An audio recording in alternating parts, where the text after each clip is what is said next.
Matchmaking. You might have heard this term being thrown around a lot, but what does it actually mean? Matchmaking is one of those systems every multiplayer game has, but almost no one actually understands. We complain about it constantly: sweaty lobbies, unfair teams, suspiciously timed losing streaks. But we rarely stop to ask how it actually works. What is the system doing when it says searching for match? How does it decide who you play with? And why does it feel so different from game to game? I went deep on this one. Developer blogs from Riot and Respawn, published research from the teams who built Xbox Live's ranking systems, hour-long GDC talks from engineers who've shipped matchmaking for Halo, Call of Duty, and League of Legends. What I found is that matchmaking systems fall into 4 distinct types, and each one optimizes for something completely different. We'll cover all 4. Let's start with the one you've probably heard the most about. Type 1. Skill-based matchmaking. Skill-based matchmaking, or sbmm, tries to put you in matches where both teams have a roughly equal chance of winning. The system tracks your performance, assigns you a hidden number called MMR, and pairs you with players who have similar ratings. Games like Dota 2, League of Legends, Valorant, and Overwatch 2 use this as their foundation. But the way they calculate your skill has changed a lot over the years. The original system was ELO, designed for chess in the 1960s. If you beat someone rated higher than you, then you gain more points, and lose to someone lower, you lose more points. Simple but flawed, ELO treats all ratings as equally reliable. Someone rated 1500 after 5 games looks identical to someone rated 1500 after 5000 games. The system can't distinguish between "I'm confident about this player" and "I'm still figuring them out." Modern systems fix this by tracking uncertainty alongside skill. The Glico 2 system, used in Counter-Strike and Dota 2, treats your rating as a range rather than a fixed number. A new player might be 1500 plus or minus 300. The system genuinely doesn't know where they belong yet. A veteran might be 1500 plus or minus 50. When you play a match, how much your rating moves depends on that uncertainty. High uncertainty means big swings. Low uncertainty means small adjustments. This lets the system correct quickly for new players while keeping veterans stable. Microsoft's True Skill system, which powers Halo and Gears of War, added something important. It works for teams. If 5 players win together, how do you figure out who actually contributed? True Skill 2 solved this by looking at individual stats: kills, deaths, objectives. If your team loses but you played well, your rating drops less. Your teammate who went 215 takes the bigger hit. One finding from the research surprised me. Academics studied over 100,000 matches across PUBG, League, and Counter-Strike to figure out the best way to calculate team skill from individual ratings. Adding them together and taking the average neither worked best. The most accurate predictor used the highest rated player to represent the whole team. Skilled players become shot callers. They make decisions that teammates follow. One exceptional player on a team of average ones often beats 5 decent players, because that one person shapes how the entire team plays. The trade-off with sbmm is simple. Strict skill matching means longer queues and potentially higher ping. Every match feels competitive, which some players find exhausting. Valve even implemented a minimum quality threshold in Dota 2. The system refuses to create matches below a certain fairness level. Top players on smaller servers have reported 90-minute queues. That's the system choosing match quality over speed. That's type 1. It is optimizing for fair competition. But not every game puts fairness first. Some prioritize something else entirely. And that's where type 2 comes. Connection-based matchmaking. Connection-based matchmaking puts your ping above everything else. In fast-paced shooters, latency decides fights. 50 milliseconds of advantage means you see enemies, react, and shoot before they even know you're there. Connection-based systems accept wider skill gaps in exchange for responsive gameplay. Activision has been explicit about Call of Duty's priorities. Their published documentation states it directly. Ping is king. Connection quality comes first. Queue speed comes second. Skill comes third. The system knows your baseline ping to the nearest server. When searching for a match, it rejects any lobby where your ping would exceed that baseline by more than about 25 milliseconds. Only after filtering for connection does skill matching begin. But connection-based matchmaking has always had a ceiling, and it's not a software problem, it's physics. If ping depends on physical distance, then geography limits who you can play with. A player in Tokyo can't match with someone in Los Angeles when the round trip takes 150 milliseconds. So the player pool shrinks to whoever lives near the same servers. Fewer players means worse skill matching, longer queues, or both. For decades, developers accepted this as a hard constraint. Then, rollback netcode changed everything. I made a whole video about how rollback works. I'll link it above. But here's the short version. Traditional netcode makes you wait for the server to confirm every input before updating your screen. Rollback predicts what your opponent will do, shows you the result immediately, and corrects if the prediction was wrong. This makes matches playable at much higher pings. Street Fighter 6 rebuilt its netcode for rollback. Riot's 2x core routes inputs through servers with rollback built in. The result is Tokyo vs LA is now competitively viable. The matchmaker didn't get smarter. The netcode made distance matter less. That's type 2.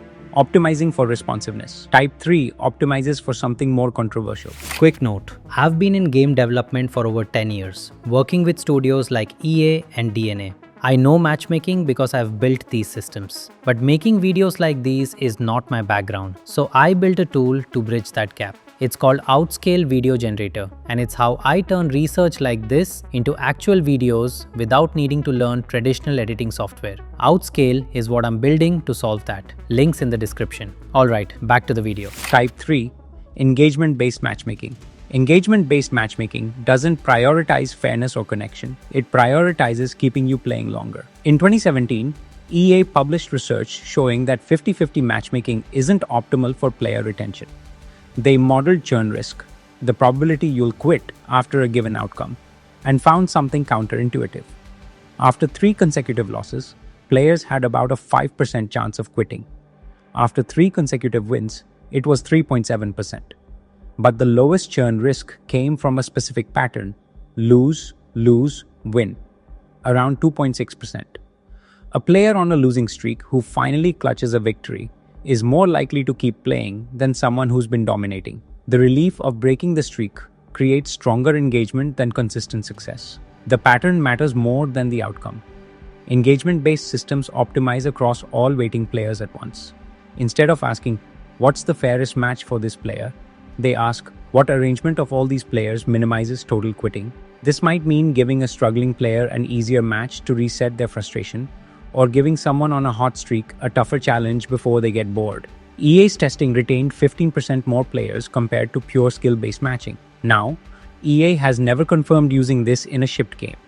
Every major studio denies it. Respawn says Apex doesn't do it.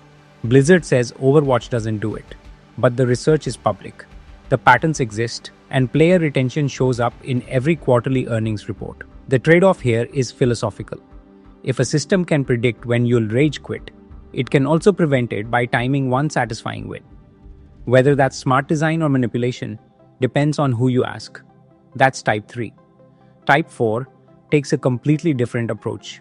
Behavior-based matchmaking. Behavior-based matchmaking doesn't care about your skill, your connection, or your engagement. It cares about how you act. Valve pioneered this with Trust Factor in Counter-Strike. The system builds a profile from your entire Steam history: account age, hours played across games, how often you get reported, whether you've been banned before, even the trust scores of your friends. All of it feeds into a reputation that shapes who you get matched with. Low trust means you get matched with other low trust players. Valve never tells you this is happening. There's no notification, no bad behavior queue label. Toxic players and cheaters just gradually find themselves funneled into lobbies together, while high-trust players get cleaner matches without knowing they're being protected. Part of this runs on VACnet, Valve's machine learning detection system.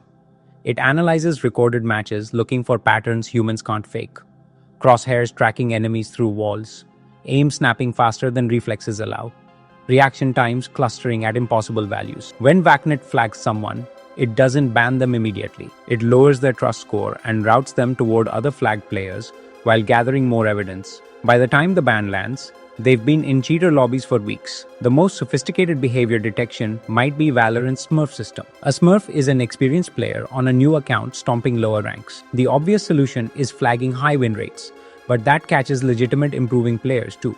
Valorant looks at how you play. A real new player improves gradually. Their headshot percentage climbs over weeks as muscle memory develops.